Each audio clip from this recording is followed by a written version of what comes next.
Hey guys, this is Emily Romero with another Vibrant Life video. I'm super excited today because we're going to make some homemade bread. It's a really easy recipe that turns out pretty much every time if you follow the directions, and I'm going to show you kind of step by step how to do that. And props go to my mom, who is a wonderful cook, and she instilled in me a love of baking and cooking. So here's to you, Mom. I also love cooking shows. They're kind of a guilty pleasure of mine, so I kind of like to pretend when I'm cooking that I'm a master chef, even though I'm really not. But I think that you should always embrace things that make you happy, hobbies and passions, and kind of try to cultivate those in your daily life. So I'm excited to show you this easy, fun recipe, and let's get started. So I have my apron on, I'm in chef mode, and let's do this thing. I'm excited. Okay, so the first thing you want to do when you're making bread is get your yeast activating. Like anything good, you got to get the activation and the motivation. So you're going to take some hot water, not hot, just like pretty warm, 2 cups. There's 1 and 2. And then we grab some yeast. And what gets yeast excited, just like humans, it's sugar. So we get to take 2/3 of a cup of sugar. This is a 1/3 measuring cup. So there's 1. It doesn't have to be like super precise, but when you're baking at measurements, the more precise you can be. Like, people get upset when they bake because they think it's super hard. Really, it's just following the recipe and being pretty precise in your measurements. So I'm gonna dissolve the sugar in the warm water. Just give it a quick stir, and then you grab the yeast. I don't even know how you say that. Fleischmann's active dry yeast. Your brand doesn't really matter. Usually when you're baking, I think it's good to have quality items, but you know, yeast is yeast, I think. So you want to use 1.5 tablespoons of active dry yeast. So there's 1.5, and we're going to stir that into our sugar water. And I put my, oh, here it is. Yeah, that's one thing too, is trying to stay a little bit organized, which I can always work on. Stir it up just a little bit to kind of get everything going, and then you just wait and wait for the magic to happen. So I usually put a cover on it just because I like to just be clean, and just in case flies or whatever, which you don't, I don't know, just also to just be better, I don't know, keep things covered up. So just let it sit there for about 10 minutes and we'll be right back. The other thing I like to do when you're baking or cooking or doing anything is clean up as you go, so the mess is a lot easier to manage. So done with the sugar, putting that back up there. Done with the yeast, putting that baby back in the fridge. Clean up as you go is a good motto. Alrighty, so it's just been a little over 10 minutes. So let's see what's going on in our bowl. And just as a side note, I love having a KitchenAid or a mixer. It makes this so fast. But you can do everything by hand. It just takes a little longer, like to knead and everything. But if you have a mixer, it's a great investment. Oh, perfect. So see the yeast, it's all bubbly and foamy. That's exactly what you want to see. And now that it's got that bubbly personality, we just add the rest of our ingredients. And when you use a mixer, the right tool is this like dough hook type of a thing. Makes you feel kind of like Captain Hook, I don't know. But just gonna pop that in there, and then we will start adding some other ingredients. 1.5 teaspoons of salt. So there's 1, and then there is 1/2 of salt. And then after that, you wanna add some oil. And then we do 1/4 of a cup of vegetable oil. And you can use any kind of vegetable oil, canola oil, olive oil, or even butter. This recipe calls for vegetable oil, so I just try to follow it. But if you need to make substitutions, you can. And then you just kind of get everything going. So you gotta push down or pull up your bowl to the mixer, and then just push it on like the first setting. Get that mixed up just a little bit. And then we start adding flour. Okay, this is a little tricky because I'm doing this all just by myself in my house, but just recording and everything. I do like to level off the flour and be pretty exact. This recipe calls for 6 cups of flour. So let me see if I can do this.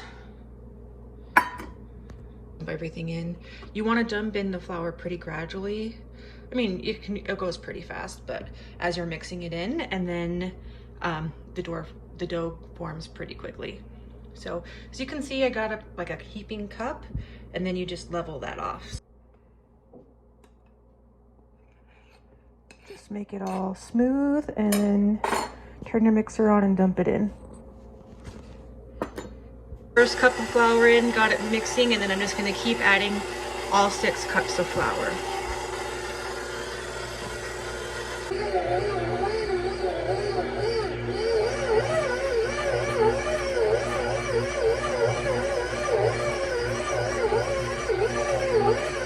See how the dough is starting to cling to the sides of the bowl? That's exactly what you want to see.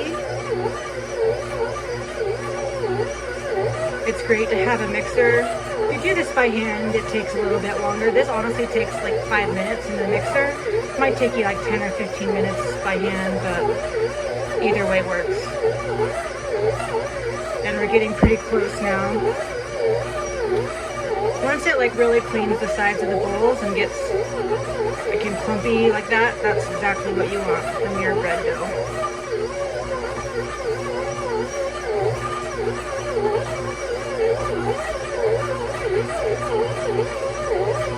And I think we are there. So I'm gonna turn that off.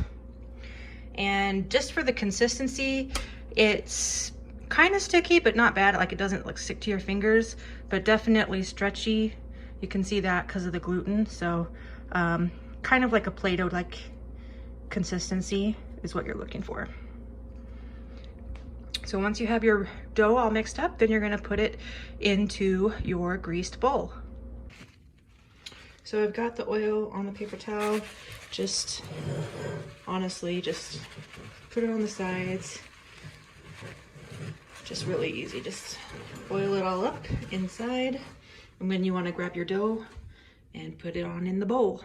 And at the same time that you oil your bowl, just quickly oil your pans. These are just 2 regular 9x5 bread pans. So just the simple basic ones, and they work great. So oil those up. The dough I just got out of the mixer, and you can see my bowl is greased really well. Just gonna kind of toss it in the oil a little bit to keep it moist. And push that down a little. You don't really have to worry about it too much. And then you want to cover it with a damp cloth that I covered it with before. So just gonna dampen that and then put it on the top.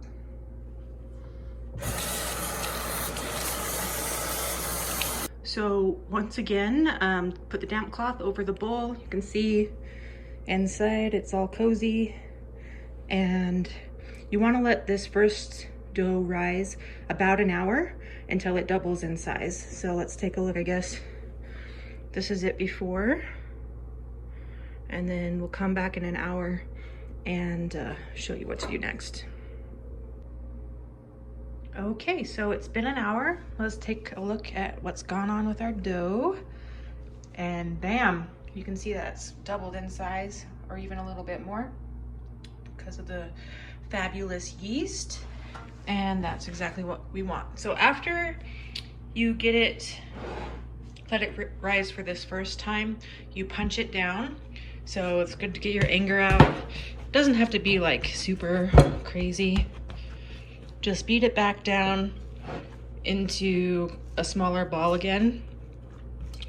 And then you're gonna divide it in half and put it into your greased loaf pans. So I'll do that and be right back. So I beat it down quite a bit from its height where it was risen for an hour.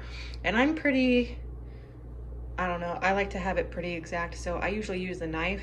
It's best if you have one that has the serrated edges, just to kind of cut the dough and then cut it into pretty, it doesn't have to be perfect, but pretty equal half portions.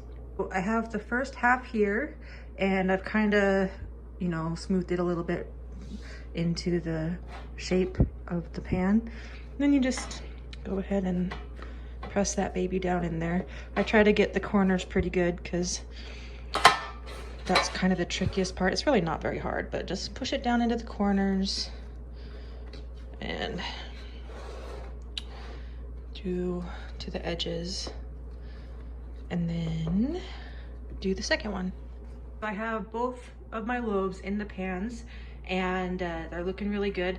You want to let this rise for a second time in the loaf pans for 30 to 40 minutes until it comes up above the edge of the pan. So you can see there's probably about an inch of the gap down in the pan, and after it rises, it will be about an inch above the pans of the loaf pans. So give it another 30 minutes and we'll be right. Oh, and also use that same cloth again for the damp cloth to cover it, just to kind of keep everything clean again as well. So we're going to cover that up and be back in half an hour.